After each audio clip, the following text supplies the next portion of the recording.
नमस्कार, मैं श्रेया। आप देख रहे हैं डिजिटल न्यूज एनालिसिस। बदलता भू राजनीतिक समीकरण, बहुध्रुवीय कूटनीति और उस ओर बढ़ रहा भारत का कदम। सितंबर 2025 भारत की विदेश नीति और कूटनीति के लिए कई मायनों में साबित होता है।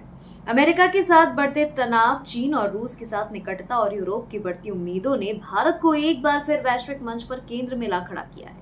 बदलते हालात में भारत स्पष्ट संदेश दे रहा है कि उसकी प्राथमिकता बहुध्रुवीय रणनीति है, जहां वह किसी एक शक्ति गुट पर निर्भर नहीं रहेगा। अमेरिका ने हाल ही में भारतीय वस्तुओं पर ऊंचे आयात शुल्क लगा दिए हैं। इस फैसले ने न केवल द्विपक्षीय व्यापार को प्रभावित किया, बल्कि दोनों देशों के आर्थिक संबंधों में भी तनाव ला दिया है। अमेरिकी प्रशासन का कहना है कि यह निर्णय आंतरिक हितों की रक्षा के लिए है, लेकिन भारत इसे अनुचित मान रहा है। हालांकि भारत सरकार ने साफ किया है कि संवाद की प्रक्रिया बंद नहीं हुई है और आने वाले महीनों में समझौतों की संभावना बनी हुई है। इसके बावजूद ऊर्जा और रक्षा क्षेत्र में अमेरिका के कड़े रुख ने भारत को ज्यादा सतर्क कर दिया है। उधर प्रधानमंत्री नरेंद्र मोदी ने शंघाई सहयोग संगठन शिखर सम्मेलन में हिस्सा लेकर चीन और रूस के साथ नए सिरे से संवाद स्थापित किया।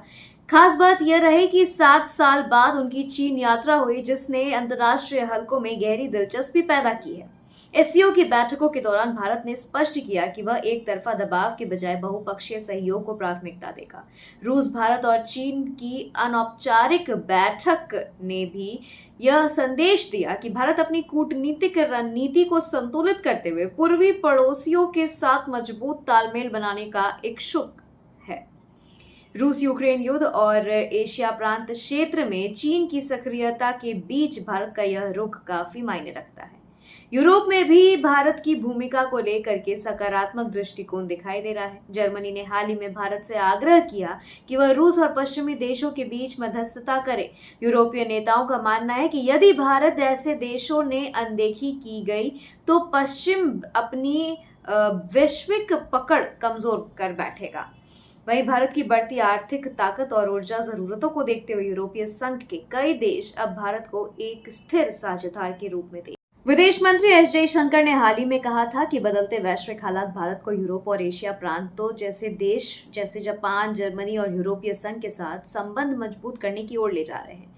यह बयान बताता है कि भारत अब स्पष्ट रूप से बहुध्रुवीय कूटनीति को अपनाने की दिशा में आगे बढ़ चुका है। भारत का उद्देश्य केवल आर्थिक अवसरों को बढ़ाना नहीं है, बल्कि अंतर्राष्ट्रीय मंचों पर अपनी स्वायत्तता और स्वतंत्र निर्णय क्षमता को बनाए रखना भी है। यह नीति उसे पश्चिमी दबावों से मुक्त रखती है और साथ ही पूर्वी साझेदारियों के जरिए नए अवसर भी खोलती है। इन सभी घटनाओं का सार यही है कि भारत आज संतुलन साधने की नीति पर काम कर रहा है। अमेरिका के साथ मतभेदों के बावजूद संवाद जारी है।